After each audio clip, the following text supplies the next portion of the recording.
So I realised it's about time I top up the oil in my forks. I'll do one leg at a time when I get time. Anyway, so yeah, you undo the clamp nuts so you can slide the stanchion up and down. Take off the nut from the bottom, not fully, leave it on a couple of threads, and then tap up the shaft, which is this shaft. Sits that way, and you'll tap it up, and then take the last bit of the nut off. You get spacers in here, there's 3 of. It's 200mm all up of travel you can get. I am putting 1 space on the bottom, which means I'll only get, what, 7.5 inches instead of 8, because I'm hitting my light. Obviously this is your top cap. You have a socket, which is a 32, a plastic mallet to tap it up, so make sure you don't mess up any threads, a 10mm socket, a soft shaft, it's got a plastic end on it, with a lint-free rag to clean out the inside of the fork itself. My oil was rotten, as you can see I missed the pan, my little pan, but yeah, definitely needed the change, that's for sure. I went to my local bike shop. There's a couple of different oils that they use in these forks, but he said just go to the general parts store and get some motorbike fork oil, 15W1, and that'll be sweet. So that's what I'm running with. That's it. Probably about a 20 minutes, half an hour job if you don't know what you're doing like me, so it's not that hard. So last week we done a video on the spring side of the Fox 40 RC2, the older spring version of the fork.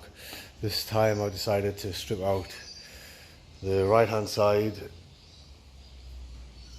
which is for your Rebound. Yeah, so if to strip these off, they all have little holding Allen head nuts in there, and then once they're stripped off, you can unscrew the bottom, unscrew the top at the same time, and it helps twist it out.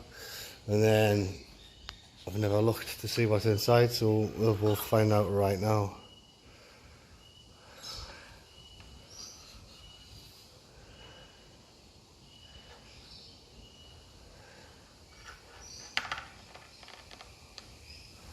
So that's it.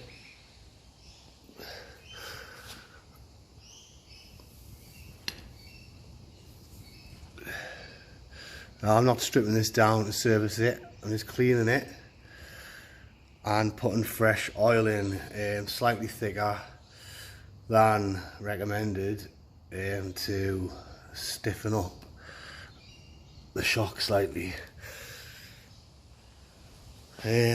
Hopefully it all goes according to plan, and then yeah, I'll do another little video once I've cleaned out the actual fork leg and put it back together and put the oil in.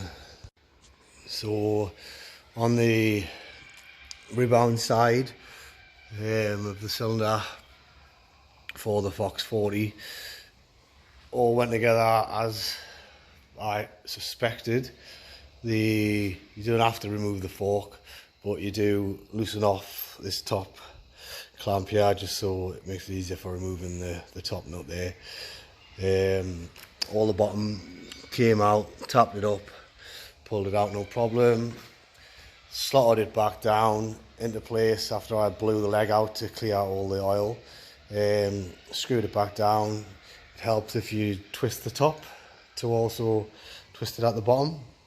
What I did notice when I eventually got it through enough to get the 10mm spanner on it, sorry, 8mm spanner, was it just didn't seem to bottom out there. I don't know if that's normal or not, but we'll see when I screw it back together now. But yeah, it's pretty simple.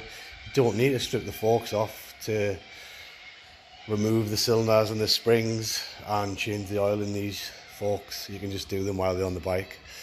Yeah, so it's pretty simple. Hopefully that works out well.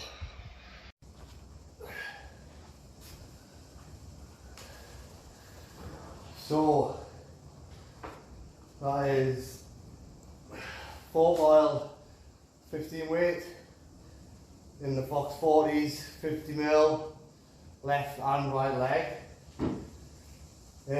From what I can feel now is definitely feels better, stiffer. I don't know if I'll just need to change enough. It is because I've put a slightly heavier oil in, but it's remedied for now until I take it for a proper ride. The bottom and out capability. I also put one spacer up, so it only gives me 180mm travel. But I've definitely noticed now, just off this static test, that through the mid to lower travel is definitely firmer. So I just stand on the front of my foot plate as well.